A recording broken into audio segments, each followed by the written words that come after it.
안녕하십니까, 박성현 교수입니다. 자, 이번 시간에 고객 서비스 개요가 나오는데요. 고객 서비스 개요는 변화가 많이 되었는데 변화된 게 다 반영되진 않았어요. 과거의 책이라. 그래서 우리는 그냥 이 교재대로 보시면 되고, 어떤 패러다임이 전환되었느냐, 그리고 이 창구 접점에서의 MOT, 그래서 모멘트 오브 트루스라고 해서 이게 언제 이론인지 모르겠지만 아무튼 이런 이론들이 있다라는 걸로 여러분들이 한번 보시면 되고, 사실 뭐 은행 텔러라는 게 영업이잖아요. 영업이라는 건 어떻게 하면 영업을 잘할 것이냐, 뭐 이런 거에 대한 그 내용들이죠. 자, 한번 보죠. 245페이지. 고객 만족 서비스. 그래서 고객을 만족시켜야 된다 이거죠. CS가 굉장히 중요하다. 뭐 다른 것보다도 은행 텔러라는 직업이 어떻게 보면 서비스의 거의 정점에 있는 거죠. 접점에 있기 때문에 그게 중요한 업무죠. 자, 다양하게 정의를 하고 있는데 고객 만족이 뭐냐? 그래서 이제 커스터머 세티스팩션이라고 하죠. 그래서 고객이 기대하고 있는 수준 이상에다 동그라미 치죠. 거기다가 우수한 상품, 제품, 서비스, 부가가치 이런 것들을 제공하고 만족감을 느끼게 하는 것이다. 자, 아울러 고객으로부터 신뢰와 존경을 얻는 것이다. 그러니까 엄청나게 잘해준다 이거예요, 한마디로. 자, 그래서 그 밑에 보면 직원이 일방적으로 고객에게 서비스를 제공함으로써 이런 거를 고객 만족이라고 했는데 이제는 뭐다? 윈윈이다, 윈윈. 그러니까 나도 좋아야 되고 너도 좋아야 돼 이런 거예요. 너만 좋으면 안 된다 이거야. 여기 뒤에도 나오지만 직원이 만족돼야지만이 직원 만족, 그 다음에 고객 만족, 이 두 개가 같이 돼야 된다는 거죠. 자, 고객 만족이 같이 돼야 된다 그 얘기예요. 거기 보면. 그래서 윈윈 해야 된다. 자, 밑에 나오죠. Marketing is generating a desire for you product or service라고 돼 있죠. 그래서 상품 서비스에 대한 욕구를 자극시키는 거다. 판매는 그러한 욕구를 전환하는 것이다. 뭐 설명을 한번 읽어보시면 좋을 것 같고. 자, 패러다임의 전환, 이건 중요합니다. 패러다임의 전환은 그 247페이지에 변화를 보시면 좋을 것 같아요. 자, 그래서 246페이지로 가게 되면 미국 최상위 301개 기업의 기업 사명을 갖다가 조사해 봤더니 뭐가 제일 많이 나오냐? 서비스와 고객이란 단어가 제일 많이 나오더라. 그래서 시티은행을 봤더니 뭐 그런 단어가 많이 나온다. 그래서 뭐 고객 서비스를 잘해라, 고객을 위해라, 고객을 위한 충성, 서비스의 만족, 뭐 이런 얘기가 다 그렇다라는 건데, 그렇다면 서비스의 패러다임이 바뀌었는데 어떻게 바뀌었냐? 그 맨 마지막 단락 줄에 보면, 그러니까 밑에서 두 번째 줄인데, 감성 마케팅, 고객 지향적 서비스, 고객 만족 서비스 이런 것들을 말한다 이런 겁니다. 그래서 자, 감성 마케팅, 자, 그리고 고객 지향적 서비스 이런 것들을 말한다 이거예요. 고객 지향적 서비스 이런 것들을 말한다. 그래서 오른쪽에 보면 비교하는 게 한 문제가 반드시 필요합니다. 반드시 시험 문제 나온다. 그래서 기존 패러다임과 그리고 그 새로운 패러다임을 꼭 구별을 해야 되는데 약간은 헷갈리는 것들이 몇 가지 있어요. 그래서 그런 것들 위주로 조금 보시면 좋을 것 같다. 그래서 거기 보면 1997년도에 쓴 책입니다. 지금은 맞죠? 지금이 1997년도가 아니잖아요. 엄청 오래된 거죠. 그래서 IMF 때 나온 책이라 굉장히 오래된 책이고, 뭐 쿤이란 토마스 쿤은 굉장히 유명한 분이시죠. 그래서 자, 일단 양보다 질이죠. 양보다 질. 근데 지금은 그 질을 넘어서서 뭐 어떤 객관화, 다양화, 고객을 위한 차별화 이런 것들이 굉장히 많이 표방하고 있는 거죠. 자, 그 다음에 국내화. 이거는 세계화죠. 이 세계화라는 단어도 정말 오래된 단어예요.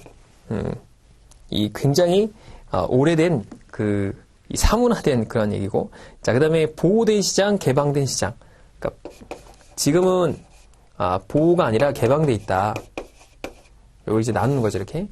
근데 이 개방을 넘어서 지금 어떻게 되죠? 완전히 전 세계가 하나로 뭉쳐져 있죠. 자, 그 다음에 자사 중심에서 자, 고객 중심이다. 그러니까 회사 중심이 아니고 고객 중심이다. 자, 그 다음에 여기 단어가 중요한데 시장 점유율이 아니고 고객 점유율이 중요하다. 왜 그러냐? 이제 우리나라도 시장이 포화되어 있어요. 더 이상 고객이 많지가 않아요. 그러니까 일단 모든 사람이 다 은행을 거래하고 있죠. 그러니까 과거에는 은행을 거래하는 사람이 30%밖에 안 됐던 거예요. 전 국민에. 그러니까 내가 옆에 있는 걸 뺏지 않아도 다른 사람들을 내가 가서 고객을 유치하면 내 고객이 되겠죠. 그런데 요 30%가 될 거 아니에요. 그런데 이게 지금은 풀로 100%가 다 차 있으니 신한은행에서는 우리은행 걸 뺏어와야 되고 우리은행은 KB 거 뺏어와야 되고 KB는 하나은행 거 뺏어와야 되고 하나은행은 농협 거 뺏어와야 되고 이렇게 해야 되는 거예요. 안 그러면은 시장을 내가 선점할 수가 없습니다. 그러다 보니까 남의 고객을 뺏기가 쉬울까요? 어렵죠? 남의 고객을 뺏기가 어렵습니다.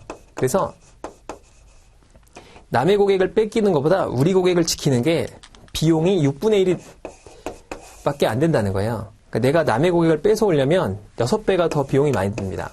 마케팅 비용이. 왜냐하면 걔네들은 자기 은행 거래하니까 우리 은행에 어떤 굉장한 장점이 없는 한 이 고객을 우리 쪽으로 쭉 뺏어오기가 힘든 거예요. 그러니까 지금은 고객 점유율이 중요하다. 시장을 아무리 갖고 있어도 이건 중요한 게 아니고 고객 점유율이고 그 다음에 이렇게 매스 마케팅이나 이런 게 중요하지 않아요. 자, 매스 마케팅이나 타겟 마케팅은 중요하지 않다. 그러면 고객 중심적인 서비스. 자, 고객 중심 서비스가 중요하다는 겁니다. 왜 그럴까요? 왜 이렇게 됐을까요? 우리나라는 이미 경제 성장을 끝까지 거의 다 이루었어요. 그래서 저성장 국면에 들어섰죠. 그러니까 일본처럼 성장이 거의 멈춰져 있죠. 자, 저성장 국면에 들어서다 보니까 이미 갖고 있는 건 다 갖고 있는 거예요. 그러니까 여러분들도 뭐 TV 있고 핸드폰 있고 자동차 있고 자동차는 없을 수 있지만 자동차도 있고 뭐 다 있잖아요. 다 갖고 있습니다. 그래서 이미 다 갖고 있기 때문에 사람들이 이제 똑같은 서비스에 대해서는 만족이 떨어지고 있죠. 자, 아무튼 그런 상태다라는 거. 자, 그다음 판매자 중심에서 정말 이것도 오래된 이론이죠. 자, 구매자 중심이다. 뭐 당연하겠죠. 그러니까 예전에는 없어 못 팔았는데 지금은 남아 돌죠, 제품들은. 그러니까 사는 사람들이 갑인 그런 세상이 됐죠. 구매자가 갑인. 자, 그 다음에 기능 중심에서 감성 중심이다. 지금은 감동이죠, 감동. 감성을 넘어서 감동인데 감동시켜야 된다. 그 사람이 막 펑펑 울게 만들어야 되는 거죠. 막 물건 사면 막 우와 막 이렇게 돼야 되겠죠. 자, 그다음에 경직성이 있고 유연성이 있다. 과거에는 조직이라든가 고객에 대한 그런 니즈라든가 충족시키는 데 있어서 굉장히 경직적이었다면 지금은 유연하다. 그러니까 자유롭게 관절을 막 꺾을 수 있는 딱 변신이 되는 그런 게 중요하다라는 거죠. 자, 거기 한번 보죠. 고객은 더 이상 웃는 것만으로는 부족하다. 그래서 커스텀 밸류를 지속적으로 창출해낼 수 있는 고객 가치 창출 시대에 나만의 경쟁력 있는 서비스 브랜드로 승부해야 된다. 그래서 서비스 브랜드로 승부해야 된다라는 말이 나오죠. 자, 서비스 브랜드로 승부해야 된다. 자, 예를 들어가지고 뭐 에이스를 맡겼는데 무슨 뭐 그 친절히 설명해 주었는데 거기뿐만 아니라 뭐 더 해야 된다. 뭐 이런 얘기가 쭉 나옵니다. 자, 그래서 내려오면 밑에서 두 번째 달라. 기업이 일방적이고 소극적으로 제공하던 재화나 서비스가 오는 날은 간단한 사례에서 볼 수 있듯이 고객 만족을 넘어서 고객 감동 막 펑펑 울게 만들어야 되는 거죠. 막 이렇게. 자, 개방적이고 적극적인 서비스를 해라. 자, 고객을 창구라는 최저점에 맞이하고 금융 서비스를 제공하는 은행 텔러에게 이런 적극적인 서비스 마인드가 필요하다라는 거죠. 그래서 우리가 창구는 프론트 오피스가 있고, 그 다음에 미들 오피스가 있고, 그 다음에 백 오피스가 있어요. 자, 우리는 프론트 오피스죠. 최초의 접점에서 고객과 만나는 프론트 오피스에 있는 그런 직원이기 때문에 고객과의 접점이고, 그렇기 때문에 고객을 바로 다이렉트로 만나요. 고객을 감동시킬 필요가 있다라는 거죠. 그래서 뭐 맨날 하는 게 뭐예요? 고객한테 막 친절한 서비스도 하고 웃고 막 고객님 어서 오셨어요? 뭐 옷이 오늘따라 굉장히 밝고 예쁘네요. 어디 놀러 가세요? 막 이런 거. 살 많이 빠지신 것 같아요. 전혀 안 빠졌는데. 뭐 이런 멘트 잘 날려야 되죠. 자, 그래서 다음 페이지로 가게 되면 고객 서비스와 창구 마케팅이 중요하다. 자, 그래서 고객 만족의 성취와 프로텔러가 뭐냐? 여러분들 프로텔러가 돼야 된다. 자, 고객이란 게 뭐냐? 고객이란 건 반복적으로 행하는 습관. 계속 오는 거다. 라는 거죠. 자, 고객 만족 거울이 있습니다. 그게 뭐냐면 내부 직원 만족도 중요하다라는 얘기가 나와요. 자, 그 두 번째 줄에 보게 되면 최종 소비자인 고객 만족. 그래서 커스터머 세티스팩션하고 인플로이 세티스팩션을 구분할 수 있는데 이게 지금 다 돼야 된다. 자, 그래서 나는 우리 회사의 대표다. 내가 우리 회사를 대표한다. 내가 사장이야. 내가 잘못 보이면 내가 여기서 고객이 컴플레인 받거나 고객이 나에게 실망한다면 이거는 우리 회사를 욕보이는 일이야. 뭐 이렇게 생각하라는 거죠. 자, 그래서 현장의 종업원 만족은 매우 중요하다. 왜냐하면 직원이 만족을 못했는데 무슨 이렇게 고객 만족이 되겠습니까? 아침부터 막 지점장이 엄청 깬 거예요. 야, 너 왜 이렇게 늦게 와? 너 이렇게 실적이 나빠? 너 이렇게 해서 되겠어? 너 이렇게 불친절해? 너 이렇게 일을 못해? 막 이러면 기분이 확 상하죠? 근데 무슨 뭐 고객 만족을 하고 앉아있습니까? 내 기분이 안 좋은데. 그래서 직원 만족을 잘 해야 된다. 라는 거. 그래서 거기 나오죠? 직원 만족이 없는 고객 만족이란 사상 누각이다. 그렇죠? 자, 그래서 그런 것들을 뭐라고 하느냐? 만족 거울이라고 합니다. 그래서 그 만족 거울 효과가 있어요. 그래서 satisfaction mirror effect라고 해서 내가 만족을 하고 얼마나 잘 했느냐에 따라서 고객에게도 투영이 된다 이거죠. 다음 페이지로 넘어가면 자신의 일에 만족한 프로텔러는 고객들에게 자신의 열정을 전달할 뿐만 아니라 고객들에게 만족을 높이기 위해서 적극적으로 서비스를 제공한다. 그러니까 여기서 만족이 되면 그게 어떻게 돼요? 이쪽으로 뚫고 나간다. 그러니까 고객 만족도 같이 하자라는 겁니다. 그래서 고객 만족은 서비스에 대한 칭찬, 더 나아가 충성도를 바탕으로 한 재구매율, 곧 교차 판매율로 표현되고 그 다음에 열정이 더욱 향상된다. 자, 그래서 그게 뭐가 되냐? 반복 구매가 된다. 그래서 이렇게 되면 이게 크로스셀링이라고 하죠. 교차 판매, 크로스셀링이란 단어 중요하고요. 그 다음에 업셀링이라는 게 있어요. 더 파는 거. 자, 업셀링이 된다. 그래서 여러분들은 고객과 만족을 시켜서 크로스셀링, 업셀링을 해야 된다. 왜냐?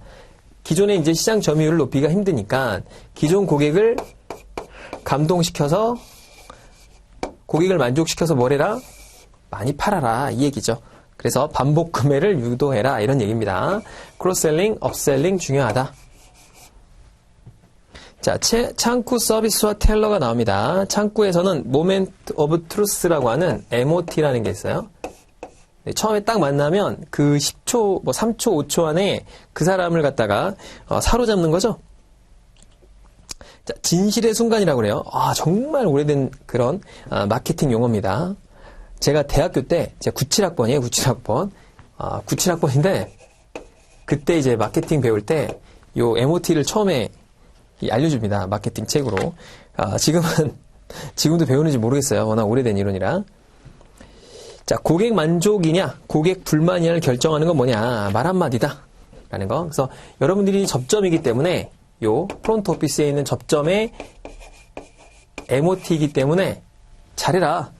그래서 뭐예요? 다음 페이지로 가면 정감 있는 인사, 그 다음에 이 적극적으로 맞이하는 그런 순간, 빨리 하려고 노력하는 직원, 친절하게 응대하는 것, 정감 있는 배웅 인사, 이거 좋겠죠. 감사 편지, 이익이 되는 정보, 이런 게 이제 기본이 되는 겁니다. 이게 기본이 되고, 뭐 일은 당연히 잘해야죠. 일도 굉장히 잘하고, 고객한테도 충성하고, 또 직원에게도 또 만족감을 주고, 또 내부적으로도 충성을 다하고, 이러면 훌륭한 직원이 된다라는 거겠죠.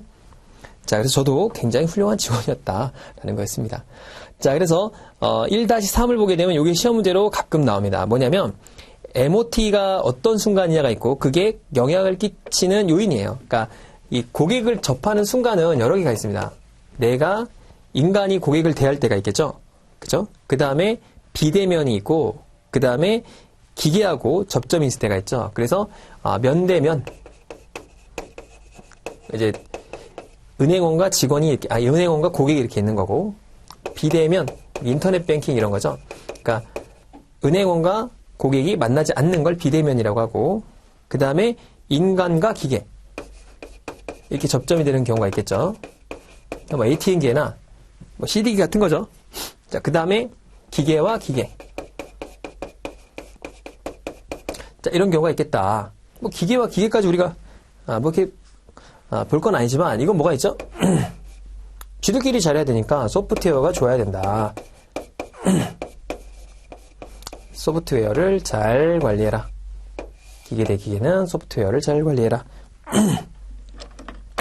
자, 그래서 거기서 중요한 건 뭐냐면 제일 많이 나오는 게 면대면과 인간과 기계입니다. 인간과 기계, 면대면이 가장 많이 나옵니다. 별표 쳐놓으시고. 자, 면대면은 뭐냐? 사람 대 사람이니까. 자, 신중한 고객 세분화 전략. 자, 숙련된 일선 서비스 제공자 선발 및 교육. 그러니까 똑똑한 애들 잘 뽑아야 된다 이거죠. 그리고 훌륭한 직원들. 그 다음에 고객에 대한 쉬운 접근. 그 다음에 지원 기술. 그 다음에 충성도. 그 다음에 믿을 수 있는 서비스. 이런 것들이 그 서비스 접점에 성공에 영향을 미치는 겁니다. 자, 그런데 인간과 기계는 절차가 중요하죠. 쉬운 절차. 그러니까 이건 이제 뭐 인간 대 인간이니까 뭐 정도 좀 있어야 되고 뭐 친절해야 되고 그다음에 뭐 충성도도 있어야 되고 또 말도 잘해야 되고 그리고 또 상냥해야 되고 그리고 또 뭐 전문 지식도 많아야 되겠죠. 자, 그런데 이건 쉬운 절차가 필요하겠죠. ATM기 이용하는데 한 500번 눌러야 돼요. 막 이거 누르고 주민번호 누르고 뭐 누르고 말해야 되고 지문 인식하고 언제 합니까? 그죠? 그 다음에 접근이 용이한 기술. 엄청 쉬워야지 무슨 뭐 갑자기 할머니가 왔는데 비밀번호 뭐 38자리를 누르세요. 이러면 언제 합니까? 자, 서비스 성과에 대한 검증 있어야 되겠고 신속한 조치 및 반응. 그렇죠? 이게 눌렀는데 얘가 반응을 안 해. 이러면 안 되겠죠? 비밀번호를 누르세요 하고 비밀번호 버튼이 떠야 되는데 한 3분이 떴어요. 뭐 어떻게 거래를 합니까? 자, 그 다음에 필요한 경우 사람에게 접근 가능. 그러니까 이제 뭐 기계가 멈추거나 안 되는 거예요. 그럼 전화를 하면 사람이 응대를 해서 네, 바로 가서 고쳐드리겠습니다. 라고 하는 그런 게 있어야 되겠죠. 그래서 필요한 경우 사람의 접근 가능해야겠죠. 사람에게 접근 가능해야 된다. 자, 실수 방지 장치와 절차가 있어야 된다. 그러니까 ATM기 같은 경우에는 이게 돈을 빼다가 돈이 걸렸어요. 그럼 뭐 누가 와서 찾아준다거나 아니면은 카드 같은 게 있으면 안 빼고 가면 이 카드를 바로 먹어버려요. 기계가. 이런 식이라든가 남이 못 가져가게. 자, 그래서 15초 이내에 짧은 순간에 기업에 대한 이미지뿐만 아니라 질을 예상하고 판단할 수 있다. 자, 그 다음에 창구 서비스의 중요성이 나오는데요. 자, 사우스웨스트 항공은 1971년 설립된 이래 외형 순위면에서 7위 안에 들어본 적이 없었습니다. 자, 그런데 프레드 리치헬드 얼세서 조사를 시작으로 해서 면밀한 조사가 났다. 그래서 잘 성공했다라는 겁니다. 그래서 고객의 눈으로 고객이 무엇을 필요하는지 뭐 이런 것들이 됐다라는 거고. 자, 거기 나오죠. 세계에서 고객의 소리를 가장 잘 담아듣는 우수한 서비스 기업 중에 리츠 칼튼 호텔이 있다. 그래서 리츠 칼튼 호텔의 이 신사숙녀 여러분을 서비스합니다. 뭐 이렇게 라는 슬로건이 있다라는 겁니다.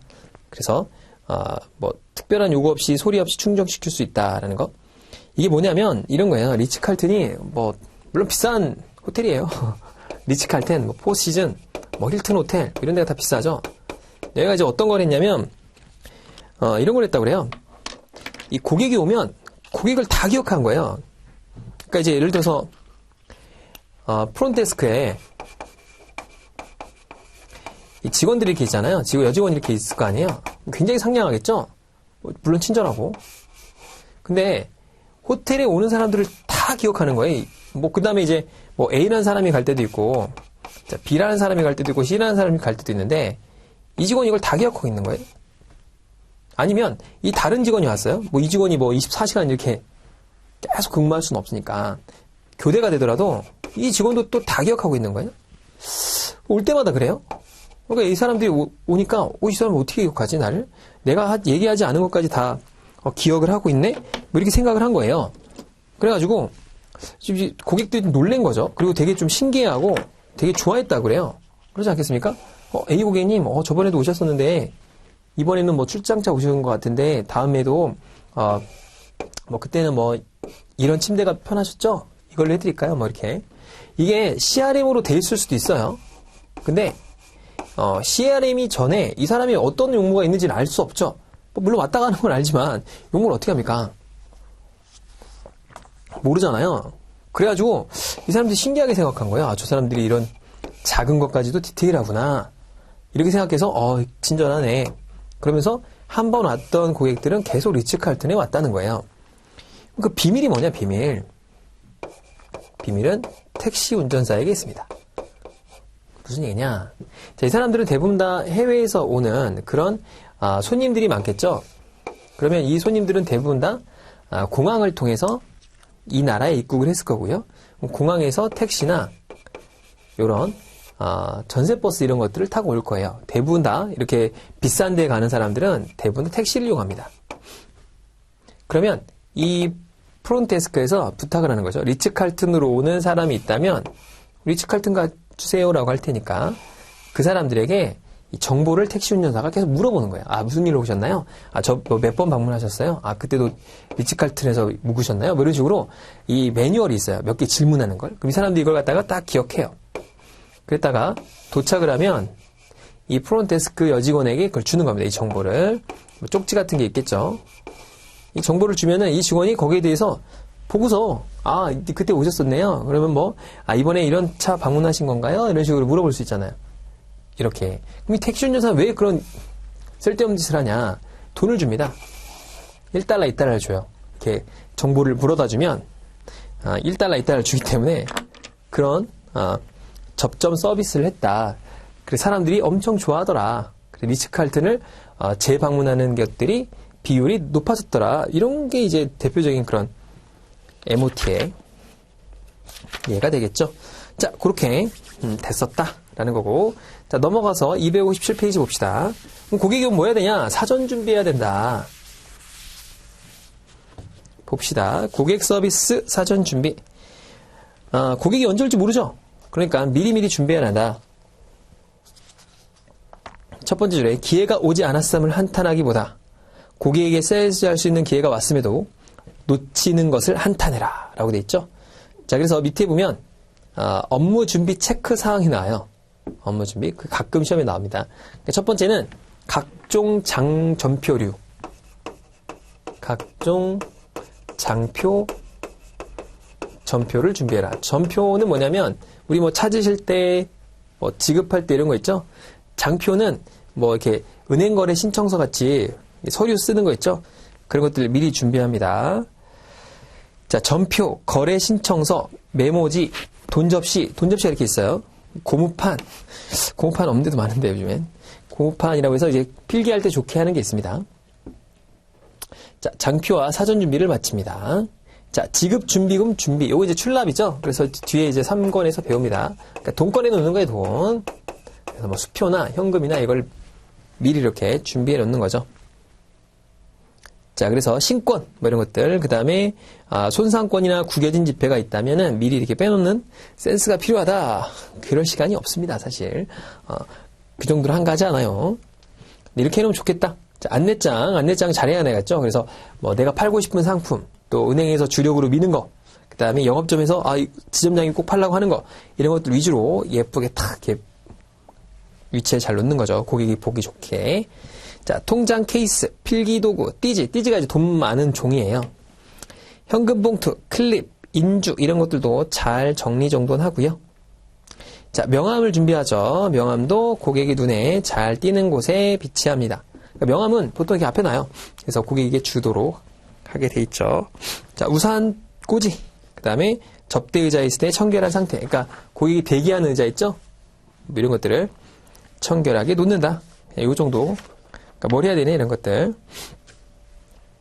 자, 그래서, 고객 응대 순서가 나오는데, 첫 번째는 뭐가 나오냐면, 욕구 파악이 나오죠? 니즈 파악이라고 그래요. 고객님이 무엇을 원하는지를 파악해야지 이제 잘 팔 수가 있겠죠. 그래서 고객은 뭘 갖고 있느냐? 실제적 욕구와 개인적 욕구가 있습니다. 자, 그래서 밑에 실제적 요구는 뭐죠? 빠른 업무 처리. 그리고 나에 대한 내가 원하는 걸 바로 해주는 그런 거죠. 그래서 이 사람이 필요한 거예요.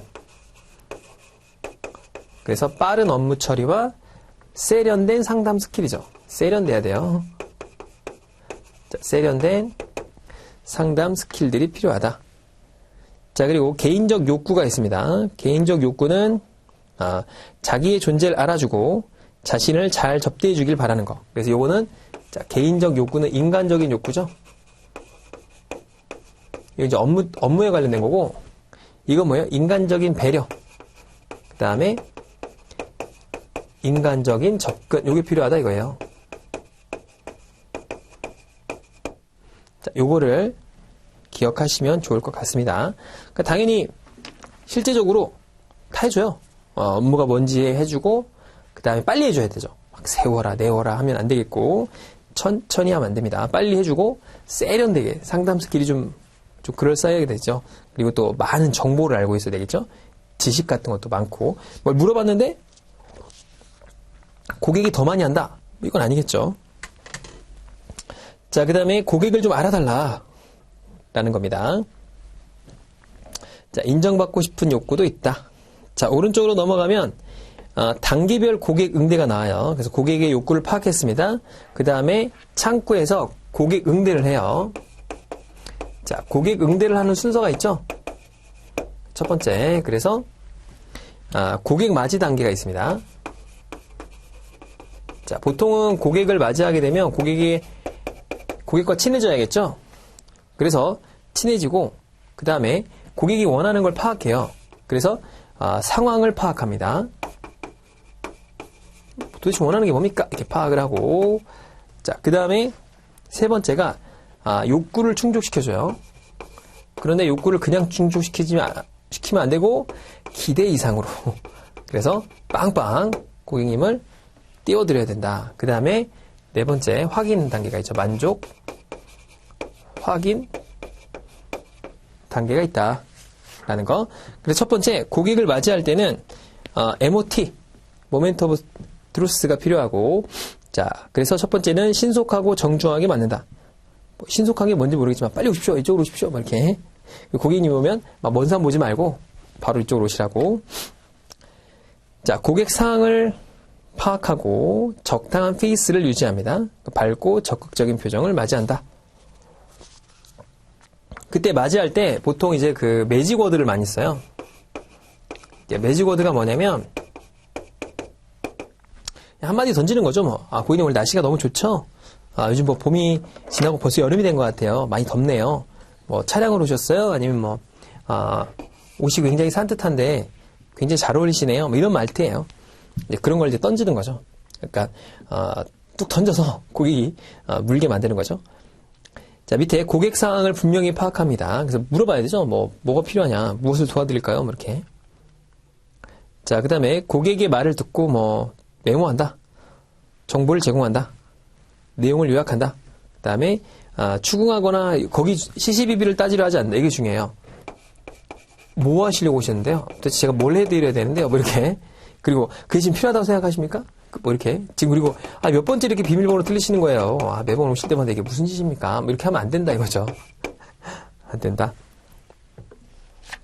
자, 넘어가서 욕구를 기대 이상으로 축적한다. 그래서 플러스 알파 서비스를 제공하라 라고 되어 있죠. 그래서 고객이 원하는 건 신속하게 처리하고 뭐 더 필요한 거 없으세요? 아니면 뭐 요즘 자녀가 공부를 잘한다고 하는데 학자금 같은 거 미리 준비해 놔야 되지 않으시겠어요? 뭐 대학자금 미리 해야 되지 않으시겠어요? 이런 식으로 던지는 거죠, 뭐. 그래서 물면 대박이고 안 되면 말고. 그래서 계속 이제 이 던지는 게 필요해요. 그래서 계속 멘트를 날린다. 자, 그 다음에 만족을 하고 나면 뭐 더 도와드릴 거 없냐. 그 다음에 이게 감사다. 이렇게 감사하다라고 꼭 얘기를 하라 이런 거죠. 자, 그 다음에 고객하고 상담을 하는 화법이 있어요. 상담 화법. 말을 잘해야겠죠. 자, 상담 화법입니다. 그래서 피터 드러커 같은 경우에는 커뮤니케이션은 지각, 기대, 요구다. 첫 번째 뭐냐? 관심 기울이기입니다. 고객에게 어떤 게 요즘에 자녀가 공부를 너무 잘하시는 것 같아요. 고객님 요즘 정기금 많이 하시는 거 보니까 사업이 엄청 잘 되시는 것 같아요. 뭐 이런 식으로 던지는 거죠. 자, 그래서 상대방으로 하여금 편안한 느낌을 가지고 대화할 수 있도록 그런 관심 기울이기를 해야 된다라는 거. 그래서 의사소통에서 중요한 게 뭐냐? 언어적 요소는 그렇게 중요하지 않다라는 거예요. 그래서 시각적 요소가 가장 중요하다. 이게 중요해요. 시각적이 가장 중요하고 55%죠. 그 다음에 청각적 요소.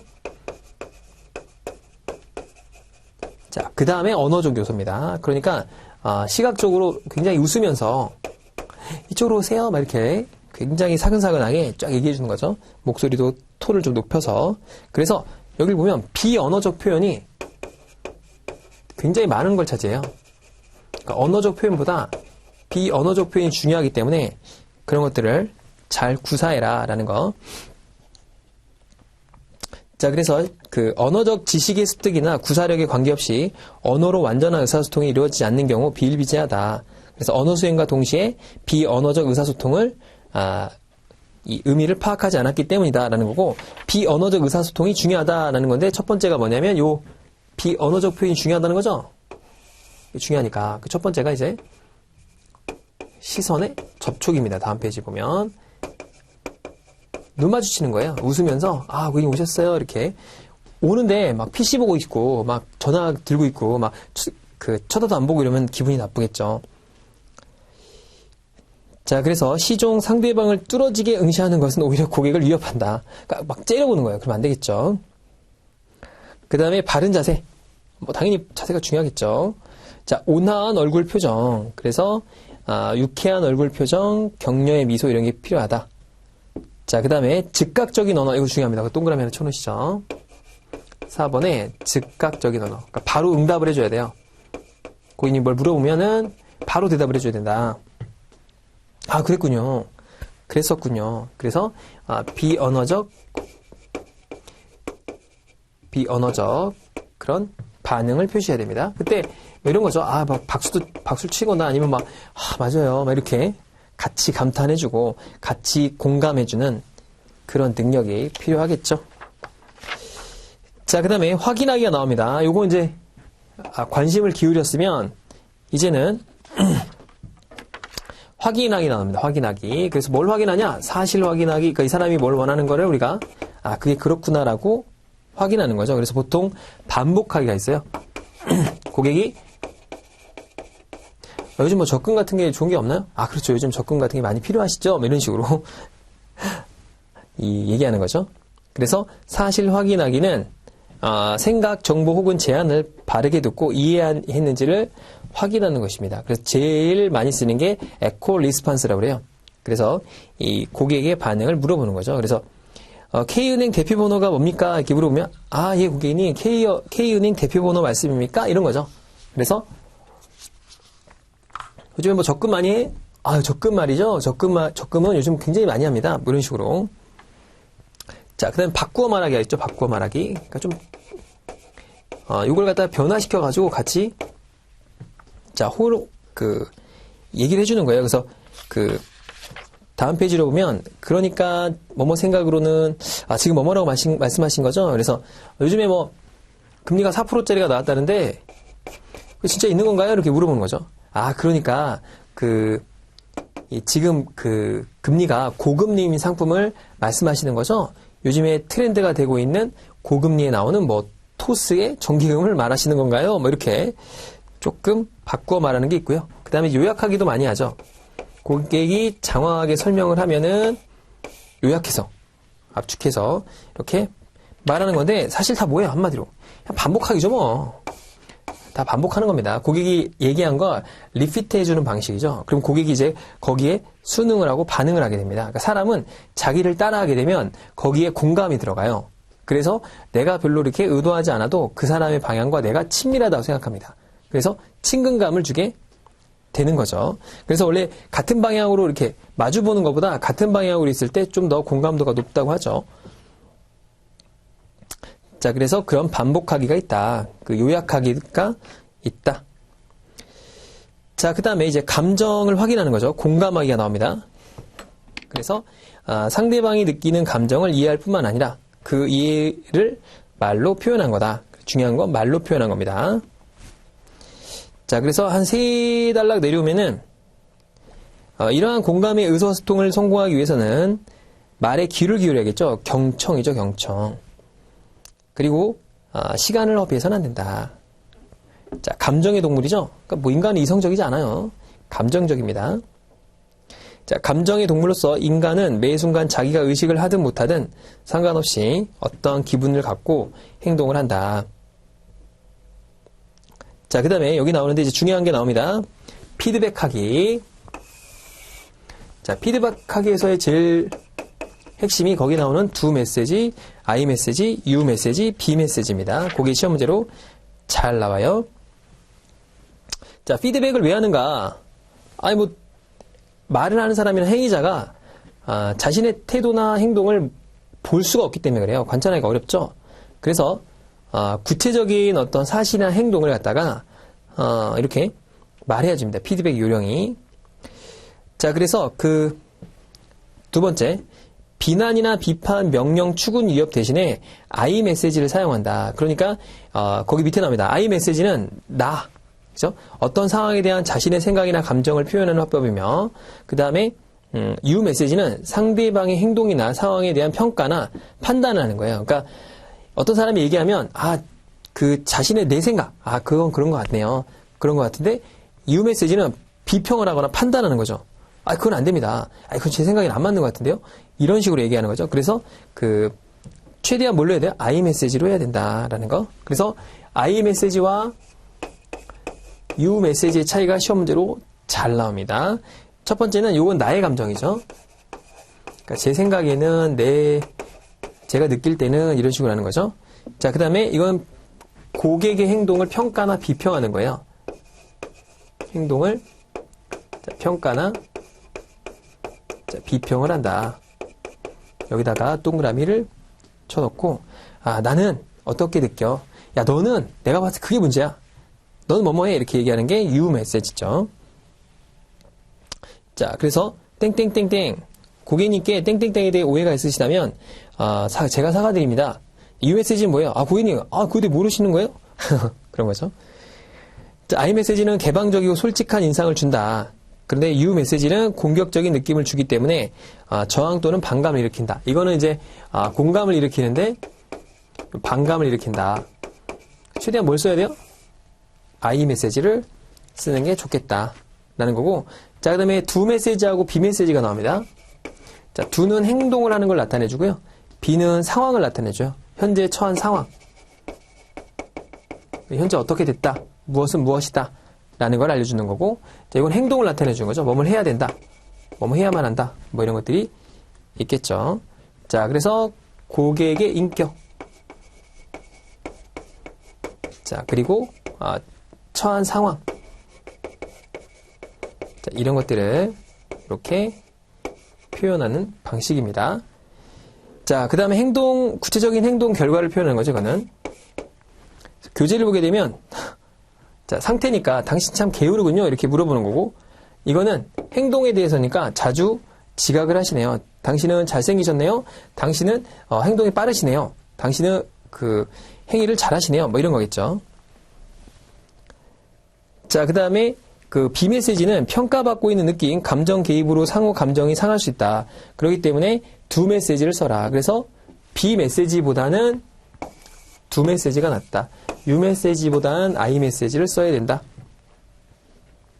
자, 두 메시지는 고객과의 대화 시 구체적인 행동을 가리킵니다. B 메시지는 성격, 인체, 처해 있는 상황 이렇게 나타내주는 거죠. 자, 그 다음 밑에 피드백에 유의할 점 별표 하나 쳐놓고, 자, 묘사성, 비강요성, 가변성, 준비성, 즉시성. 그러니까 한마디로 이런 걸 해야 된다라는 겁니다. 자, 행동의 동기를 추론하지 마라. 그러니까 당신이 그거 하는 계기는 뭔지 난 알아. 이렇게 하는 것보다는 그걸 했기 때문에 어떻게 됐다. 이런 행동 자체를 보라 이거죠. 그다음에 강요하지 말라. 그래서 단순히 정보를 제공해라. 그러니까 고객님 앞으로는 이거 꼭 가입하셔야 됩니다. 이렇게 하지 말고 가입하는 게 좋습니다. 이런 식으로 많이 가입하고 있어요. 다른 분들도 이 상품을 대부분 다 가입하고 있습니다. 이런 정보를 주라는 거죠. 자, 그 다음에 상대가 노력하면 바꿀 수 있는 행동에 한해서 해라. 자, 신뢰감이 형성된 상태에서 하라. 행동이 일어난 후 직후에 바로 하라. 이 즉시성, 이게 중요해요. 바로 하는 게 굉장히 중요합니다. 바로 해라. 자, 그렇게 보면 되겠고. 자, 공감적 경청이 나옵니다. 경청은 시험 문제 하나 나와요. 그래서 경청, 말 듣는 거죠. 잘 들어야 된다. 그래서 경청만 잘해도 이제 먹고 사는 애들이 있죠. 신부님. 꼭 그렇진 않지만, 얘기를 많이 듣죠. 고해성사 이런 거 잘 듣고. 그 다음에 이제 방송인들, 이금희 아나운서인가요? 그분은, 잘 들어서, 굉장히 훌륭한 아나운서가 됐죠. 말을 잘해서가 아니라 잘 들어서 공감을 잘하죠. 자, 그래서 효과적인 커뮤니케이션에서 상대방을 이해하려고 노력한 다음 자기를 이해시켜야 된다. 그래서 공감이 필요하다. 다음 페이지로 넘어가면 고객을 말하는 걸 제대로 들어야 될 거 아니에요. 자, 우리는 이해하려는 의도를 갖고 듣는 것이 아니라 대답할 의도를 갖는다. 자, 그래서 직원들은 대부분 말할 준비만 한다. 그러니까 잘 들을 준비는 안 한다는 거예요. 그래서 고객은 자신의 말을 잘 들어줄 때 인정과 존중을 받는다는 느낌을 받는다라는 거죠. 그래서 이제 그 VIP 창구나 아니면 프리미엄 창구나 아니면 PB 같은 데 가시면 주로 많이 들어요. 그 사람의 자랑을 들어요. 자랑을 보통 합니다. 본인 자랑을 엄청나게 해요. 그걸 잘 들어요. 계속 맞습니다. 고객님 대단하시네요. 그러면 상품 가입을 해줍니다. 그래서 공감이 중요하다. 어떤 사업하시는 분들은 나이가 드신 아저씨들이 굉장히 외로워요. 외로우신데 제 사무실만 오시면 저한테 1시간, 2시간씩 얘기를 하고 가세요. 근데 그 얘기가 매일 똑같아요. 매번 오실 때마다 자기 자랑입니다. 자기 성공한 자랑이에요. 자기가 예전에 중동 가서 어렵게 돈을 벌어와서 사업을 했는데 대박이 났다. 그리고 지금도 잘해가고 있다. 이런 자랑 얘기입니다. 저는 얼마나 많이 들었는지 몰라요. 하지만 또 듣습니다. 맞습니다. 대표님 진짜 대단하신 것 같아요. 어떻게 지금까지 그걸 이어가셨는지.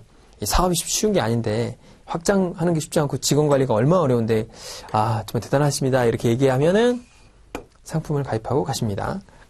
경청이죠, 경청. 공감하는 능력. 그리고 부모님들은 나이가 드신 할머니나 이 부모님들은 본인 자랑을 하지 않죠. 자기 자식 자랑을 해요. 들어주는 거죠. 우리 애가 이번에 공부를 좀 해가지고 서울대 갔잖아. 그러니까요, 고객님. 얼마나 아드님을 잘 기르셨는지 그때 보니까 성격도 굉장히 바른 것 같고 대단하세요. 이러면 상품 가입을 합니다. 자, 그래서 이런 경청이 중요하다. 자, 그래서 경청을 할 때 인정과 존중을 받는다는 느낌을 받는다. 이거 오버하면 안 되죠? 맞습니다. 오버하면 안 돼요. 이게 가장 중요한 건 진정으로 내가 칭찬을 해야 되는 거죠. 진짜 내가 그분 대단하다고 생각해야지만이 그런 말이 나오는 거죠. 자, 그래서 성공적인 세일즈에서는 이제 뒤에 나오지만 다 필요 없고 이런 걸 왜 하는 거예요? 이런 거 다. 친절해야 되고 니즈를 파악해야 되고 U 메시지, I 메시지를 해야 되고 두 메시지를 해야 되는 이유가 뭘까요? 세일즈. 잘 팔아야 된다. 엄청나게 팔아야 된다라는 거죠. 상품을. 금융상품을 팔아야 된다. 그래야 사랑받고 이쁨 받는다. 그렇기 때문에 경청이 필요한 거예요. 자, 경청 프로세스. 이것도 잘 나옵니다. 자, 경청 프로세스 밑에 보면은 뇌의 능력은 분당 400단어를 인식할 수 있지만 대화의 속도는 분당 200단어입니다. 그래서 밑에 그 위에 보면은 자, 85% 이상이 사람들이 경청 능력에 있어서 평균 이하다. 그래서 5%에도 못 미치는 사람들만이 우수하거나 뛰어나다는 평가를 받는다. 그래서 그렇게 사람들이 잘 못 들어요. 그러니까 저 같은 경우도 여러분도 한번 생각해 보세요. 누군가 막 얘기하면 막 듣기 귀찮고, 내 얘기하고 싶고, 그리고 본인이 얘기하는 게 재밌습니다. 듣는 게 그렇게 재밌는 일이 아니에요. 듣는 게 생각보다 힘든 업무입니다. 듣는다는 게. 내 말을 더 하고 싶고, 말하는 게 더 재밌습니다, 사실. 그래서, 친구들 중에서 훌륭한 친구가 잘 들어주는 친구죠. 저 친구는 참 괜찮은 애야. 내 말을 참 잘 들어줘. 이런 얘기들 있잖아요. 그 이유가 참 잘 들어주니까. 이게 힘든 겁니다. 그러니까 힘들다고 하잖아요. 자, 그 다음에 메시지를 전달하는 행위는 50%에 불과하다. 그죠? 내가 반 말하고 내가 반 들으니까.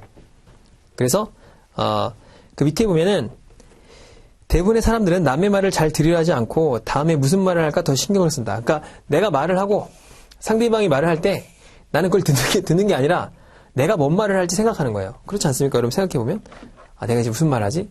딴 생각하고 얘가 얘기하는 거 하나도 안 듣죠. 그죠? 그래서 뭐 귀에 들어오면 한 귀로 들어 한 귀로 새기고 난 딴 생각만 계속 하는 거죠. 그래서 남자친구랑 여자친구랑 많이 싸우잖아요. 남자친구는 게임 생각하고 있는데 여자친구는 막 얘기하고 있어요. 우리 어디 놀러 갈지 뭐 이렇게 얘기하고 있는데 남자친구는 오늘 게임 가가지고 오늘 또 롤을 또 끝판 깨야 되는데 뭐 이런 생각, 누굴 이겨야 되는데 뭐 이런 생각만 하고 있으니 대화가 되겠습니까? 그래서 경청을 하는 사람들이 굉장히 인기가 많아요, 사실. 자, 밑에 나옵니다. 사람은 분당 400단어를 말할 수 있어요. 그런데 200단어를 소화할 수 있기 때문에 이 적절히 조화를 이루어야 된다라는 거. 자, 넘어가서 그래서 경청 유형에 따른 만족률이 나오는데 공감적 경청을 하게 되면 성공적인 커뮤니케이션이 되는 거죠. 그래서 이 생각하기 60%, 듣기 30%, 말하기 10%를 하게 되면 요 생각하기 60% 이렇게 하게 되면은 공감적 경청을 90에서 80%를 들어가게 되면 무려 어떻게 돼요? 만족률이 90에서 80%죠.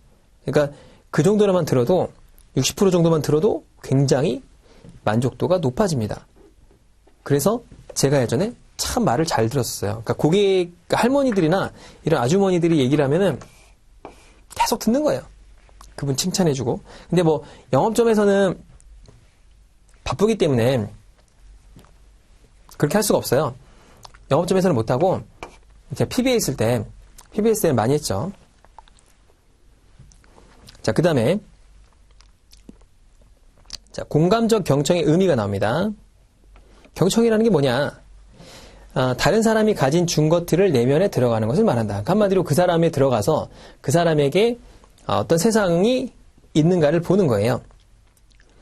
자, 공감적 경청은 직원이 고객의 의사에 동의하는 것을 의미하는 것이 아니라 사람을 감정적으로 물론 지적으로도 완벽하게 깊게 이해하는 거예요. 그러니까 동의하는 게 아니고, 자, 동의가 아니고 이해다. 이거 중요합니다. 여기다가 별표 하나 쳐놓죠. 그러니까 시험 문제에 공감은 동감하는 것이다 하면 틀린 거예요. 이해하는 것이죠. 이해하는 거. 그 사람을 완전히 그걸 갖다가 내가 한 몸이 되는 거예요. 그 사람 말에. 자, 그래서 적극적 경청이나 반사적 경청은 항상 자기 중심적이다. 그래서 공감적 경청이 돼야 된다. 그래서 적극적 경청하면 되게 좋을 것 같잖아요. 자, 그 다음에 반사적 경청. 이건 좀 안 좋은 것 같잖아요. 둘 다 안 좋다. 그래서 뭘 해야 되냐? 자, 공감적 경청. 거기다 별표 하나 쳐놓죠. 자, 우리는 동의가 아닌 이해를 해야 되고 공감적 경청을 해야 된다. 공감하는 게 어렵습니다. 그렇죠? 제가 거기 안에 싹 들어가서 그 사람에게 하나가 돼야 되는데 그래서 그 사람의 시각으로 세상을 보는 게 쉽진 않죠. 제가 할머니 얘기를 들으면 할머니가 그 돈이 많으신 할머니의 입장에서 생각을 해봐야 되는 거예요. 아, 뭐 그럴 수도 있겠네요.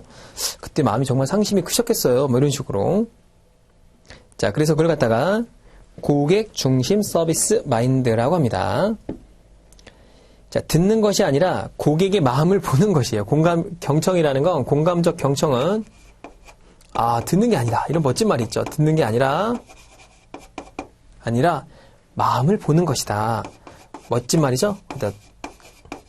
거기다가 별표 하나 쳐놓으시고, 여러분들도, 은행 텔러가 되면, 요 마음을 보는 눈을 키우시길 바랍니다. 이게 굉장히, 어렵다고 그래요. 어려워요. 직접 해보시면 쉽지는 않습니다, 그게. 자, 그래서 밑에 보면 공감적 경청의 방법이 나옵니다. 자, 대부분의 사람들은 그 공감적 경청 방법, 첫 번째, 반복하는 거죠. 나왔지만, 거기 얘기한 거를 똑같이 리피트 하는 거예요. 메아리 같이. 그래서, 보이스 에코라고 하죠. 자, 그 다음에, 내용을 정리한다. 고객의 말을 자신의 말로 요약해서 정리하고 감정을 파악하는 거죠. 몸짓이나 어조 등에서 이 사람이 화가 났는지 흥분했는지 좋아하고 있는 건지 파악하고, 자, 내용을 정리하고 감정을 파악한다. 자, 공감적 경청이 적절하지 못하거나 필요하지 않은 경우는 구별한다. 그래야겠죠. 그냥 대뜸 무조건 질러내고 그러면 안 된다. 라는 내용입니다. 자, 넘어가서 칭찬하기가 나옵니다. 칭찬하기. 3초간 황홀한 마법. 뭐냐? 칭찬하는 거예요. 칭찬하면 고래도 춤추게 한다라고 하죠. 그래서 자, 밑에 보면 아름다운 미녀를 사라지게 한다거나 손수건을 칼이나 창으로 만들어버리는 무시무시한 마법이 아니라 이 황홀한 마법이 미녀를 싹 사라지게 하는 마술 있잖아요. 그런 게 아니라는 거죠.